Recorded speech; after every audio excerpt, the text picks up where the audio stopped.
नमस्कार साथियों, अर्धवार्षिक मूल्यांकन 2024 के हल प्रश्न पत्रों की कड़ी में आज देख लेते हैं कक्षा 4 के पर्यावरण और हम विषय का हल प्रश्न पत्र।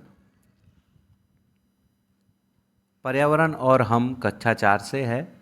इसके प्रश्नों को देखते हैं। पहला प्रश्न है, कोष्ठक में दिए गए शब्दों में से सही शब्द चुनकर रिक्त स्थानों की पूर्ति करें। कोष्ठक में कुछ शब्द दिए गए हैं, इन्हीं से चुनकर रिक्त स्थानों की पूर्ति करनी है। पहला प्रश्न है, इंद्रधनुष में रंगों की संख्या कितनी होती है? इस सही जवाब होगा 7। दूसरा है, पौधों को पानी खाली स्थान से मिलता है और ऑप्शन में है पत्तों और जड़ों से, तो इसका सही उत्तर होगा जड़ों से।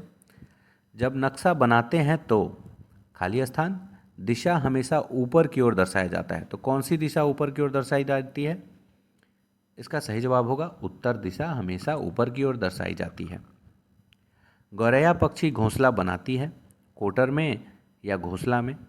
गौरैया पक्षी क्या बनाती है, कोटर या फिर घोंसला? तो इसका सही जवाब होगा घोंसला। पांचवा में शुरू में ही रिक्त स्थान था, उसके बाद दिया हुआ था एक पक्षी जिसे रात में दिखाई देता है, तो ये सही जवाब होगा उल्लू। उल्लू एक ऐसा पक्षी है जिसे रात में दिखाई देता है।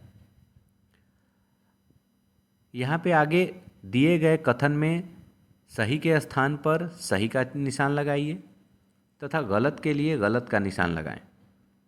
ये प्रश्न है। पहला कथन जो है, हमें पेड़ पौधों की रक्षा करनी चाहिए, एक सही कथन है। छठ पर्व में सूर्य की पूजा नहीं होती है, तो यह बात गलत है, सूर्य भगवान की ही पूजा होती है। धान की खेती गर्मी के मौसम में होती है, धान की खेती सही जवाब है। ये कि गर्मी के मौसम में ही धान की खेती होती है, ये कथन सही है। हमें कचड़े को हमेशा कूड़ेदान में डालना चाहिए, तो ये बात सही है, कचरे को हमेशा कूड़ेदान में डालना चाहिए, इससे इसका प्रबंधन आसान हो जाता है। माँ के भाई को मामा जी कहते हैं, तो ये बात सही है, माँ के भाई को मामा जी कहते हैं, यह एक सही कथन है। अगला तीसरा प्रश्न जो है उसमें स्तंभ अ का मिलान स्तंभ ब से करना है। स्तंभ अ में दिए हुए घटक हैं, पहला ईद पर्व को मनाने वाले, तो हमारे मुस्लिम समाज के भाई ईद पर्व को मनाते हैं। छीलने वाले दांत रदनक कहे जाते हैं। बिहार का प्रसिद्ध पशु मेला, तो यह सोनपुर बिहार का प्रसिद्ध पशु मेला होता है। तख्त हरमंदर साहिब, तो ये पटना साहिब को तख्त हरमंदर साहिब कहते हैं।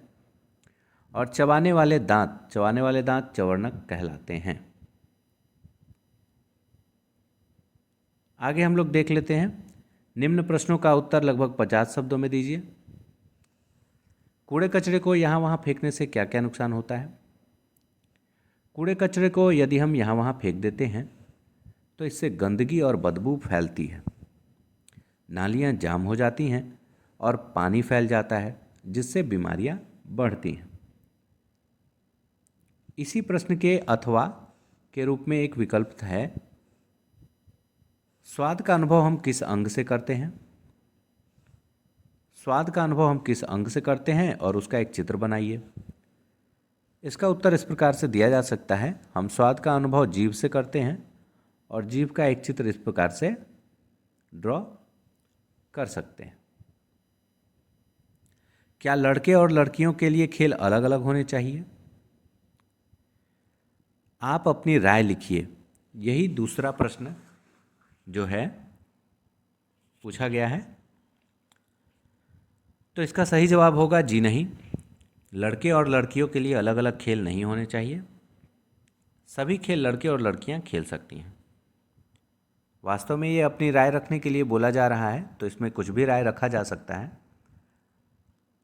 लेकिन वर्तमान परिस्थिति में और वर्तमान समाज के संगठन को देखकर यह बिल्कुल निष्कर्ष निकाला जा सकता है कि नहीं, लड़के और लड़कियां एक खेल खेल सकती हैं।